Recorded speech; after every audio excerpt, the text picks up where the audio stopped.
പൊറുക്കാതെ വിളിക്കല്ലേ റഹ്മാനേ.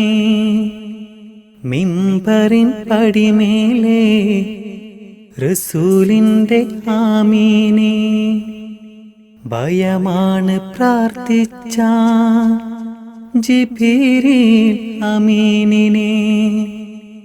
പാപം പൊറുപ്പിക്കാൻ അയച്ചുള്ള റമളാനെ. പാപം പൊറുക്കാതെ വിളിക്കല്ലേ റഹ്മാനേ. മിമ്പറിൻ പടിമേലെ റസൂലിന്റെ ആമീനെ. ഭയമാണ് പ്രാർത്ഥിച്ച ജിബ്രീൽ അമീനിനെ. ഒരു നാൾ തിരുമേനി